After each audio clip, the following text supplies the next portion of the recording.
যখন গণতন্ত্র রুগ্ন অবস্থায় থাকে, গণতন্ত্রের আপসহীন দেশনেত্রী বেগম খালেদা জিয়া স্বাভাবিক কারণে সঙ্গত কারণেই অসুস্থ হয়ে পড়েন। আজকে দেশনেত্রী বেগম খালেদা জিয়ার সুস্থতার সাথে সাথে এদেশের গণতন্ত্র সজীবতা ফিরে পেয়েছে।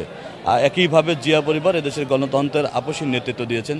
সেই দেশপ্রেমিক পরিবার বাংলাদেশে প্রায় সমগ্র বাংলাদেশের মানুষ আজকে প্রাণচাঞ্চল্য ফিরে ফিরেছে। একইভাবে আমরা জাতীয়তাবাদী ছাত্র দলের যারা সাবেক নেতা এবং বর্তমান নেতৃবৃন্দ রয়েছে, তারা নিঃসন্দেহে দেশনেত্রী বেগম খালেদা জিয়ার মমতাময়ী মায়ের স্নেহ ডোরে আবদ্ধ ছিলাম। দেশনেত্রী বেগম খালেদা জিয়ার আজকে সজীবতা নয় প্রায় বাংলাদেশ জাতীয়তাবাদী ছাত্র দল এবং জাতীয়তাবাদী শক্তি প্রাণচাঞ্চল্য ফিরে পেয়েছে। এই শক্তি, এই অনুপ্রেরণা নিয়ে ইনশাআল্লাহ আগামী স্বনির্ভর এবং আধুনিক বাংলাদেশ আমরা গড়ব। চেয়ারপারসন বাসভবনের সকল প্রস্তুতি সম্পন্ন আছে, কারণ উনি গণতন্ত্রের মাতা সাবেক প্রধানমন্ত্রী 3 মাস ছিলেন না। 3 মাস অনুপস্থিতিতে যেটুকু প্রয়োজন ছিল পরবর্তীতে ব্যবস্থা করার, সবটুকু ব্যবস্থা করা হয়েছে। এখানে আপনার মেডিকেল বোর্ডের তত্ত্বাবধানে যে চিকিৎসাটা করা হয় সেই ব্যবস্থাটাও আছে। আশা করি সবটুকুই কমপ্লিট করা হয়েছে। বিমানবন্দর থেকে বাসভবন বা ফিরোজা সব জায়গায় ম্যাডামকে বরণ করবার জন্যে এবং ম্যাডামের সাথে ম্যাডামের যে স্নেহভাজন 2 পুত্রবধূ ম্যাডামের সাথে আসছেন।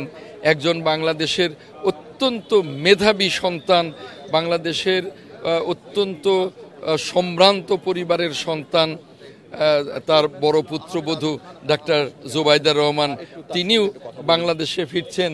তার বাংলাদেশে ডক্টর জুবাইদা রহমানের বাংলাদেশে ফেরাটাও কিন্তু বাংলাদেশের নেতাকর্মীদের কাছে, বিএনপির নেতাকর্মীদের কাছে, বাংলাদেশের মানুষের কাছে অনেক আনন্দের সংবাদ।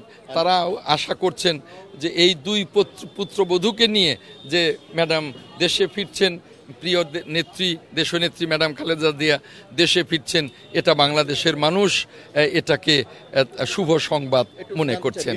আমরা দেশনেত্রী ম্যাডাম খালেদা জিয়ার অভিজ্ঞতাকে কাজে লাগাতে চাই, তার দেশপ্রেমকে কাজে লাগাতে চাই। এই দেশে আগামী দিনের নির্বাচন, আগামী দিনের গণতন্ত্র, আগামী দিনের সমৃদ্ধি সমস্ত কিছুতেই ম্যাডাম খালেদা জিয়া কাজ করবেন। যদিও তিনি আগের মতো হয়তো মাঠে আসবেন না স্বাস্থ্যগত কারণে, কিন্তু এখন তো আপনাদের কল্যাণেই, মিডিয়ার কল্যাণেই এখন অনলাইনে সমস্ত কাজই করা যায়, সেদিক থেকেও ম্যাডাম কাজ করবেন। আর এই সরকারকেও ম্যাডাম প্রয়োজনে যে কোনো সময় নির্বাচন বিষয়ে, গণতন্ত্রের বিষয়ে পরামর্শ দেবেন এবং সকল রাজনৈতিক দলকেও ম্যাডাম প্রয়োজনে পরামর্শ দেবেন, যেই পরামর্শ নিতে আসবেন। অনেকটা না, এখন ম্যাডাম জাতির অভিভাবক, জাতির মুরব্বী। এটা ম্যাডাম তিলে তিলে নিজেকে এই জায়গাটায় নিয়ে এসছেন এবং ম্যাডাম সেটা প্রমাণ করে দিয়েছেন।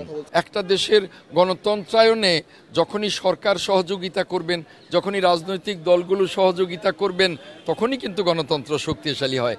গণতন্ত্রের নেত্রী দেশে ফিরছেন আর সরকার তার আশাটাকে নির্বিঘ্ন করতে সকল ব্যবস্থা গ্রহণ করেছেন, এটা অবশ্যই সরকারেরও ধন্যবাদ পাওয়ার যোগ্য সরকার। আমি সরকারকেও ধন্যবাদ জানাই। বিএনপির চেয়ারপারসন, 3 বারের প্রধানমন্ত্রী দেশনেত্রী বেগম খালেদা জিয়া দীর্ঘদিন নেতৃত্ব দিয়েছে আপসহীনভাবে। আপসহীন নেতৃত্বের কারণে স্বৈরাচারী এরশাদের পতন হয়েছে এবং পরবর্তীতে ফ্যাসিস্ট খুনি শেখ হাসিনা জগদ্দল পাথরের মতো বিনা ভোটে সে দেশ চালাচ্ছিল। তারপরে আন্দোলন হয় এবং এক সময় দেখেছেন আপনারা, ইলিয়াস আলী গুম হয়, চৌধুরী আলম গুম হয়, সুমন গুম হয় এবং হাজার হাজার ছাত্র জনতা গুম হয় এবং পরবর্তীতে আন্দোলন দানা বাঁধে এবং একটি পর্যায়ে বিএনপির ভারপ্রাপ্ত চেয়ারম্যান দীর্ঘ 16 বছর তিনি লন্ডনে থেকে স্কাইপের মাধ্যমে তিনি ভার্চুয়াল তিনি সংযুক্ত হয়ে তিনি আন্দোলনকে নেতৃত্ব দেন এবং সেই নেতৃত্বের ফলে, ছাত্র জনতার আন্দোলনের ফলে আজকে আমরা পেয়েছি নতুন করে অন্তর্বর্তীকালীন সরকার এবং সেই সরকার অধীনে নির্বাচন হবে। এর প্রেক্ষিতে আজকে বেগম খালেদা জিয়াকে যে চিকিৎসার সুযোগটুকু দেননি, আজকে সেই সুযোগটা এসেছিল। তিনি চিকিৎসা শেষে আজকে আসছেন এবং তার সাথে বিএনপির ভারপ্রাপ্ত চেয়ারম্যান দেশনায়ক তারেক রহমানের সহধর্মিণী ডাক্তার জুবাইদা রহমান দীর্ঘ 16 বছর পরে তিনি বাংলাদেশে আসছেন। আজকে বেগম খালেদা জিয়ার আসা চিকিৎসা শেষে এবং ডাক্তার জুবাইদা রহমানের আশা জনগণের মধ্যে সাহস যোগাবে, আশার সঞ্চার হবে এবং আগামী দিনে বিএনপিকে ক্ষমতায় আনার জন্য জনগণ সাহস পাবে এবং কাজ করবে। ভোটাধিকার প্রয়োগ করার মধ্যে দিয়ে জনগণের সরকার প্রতিষ্ঠা হবে ইনশাল্লাহ।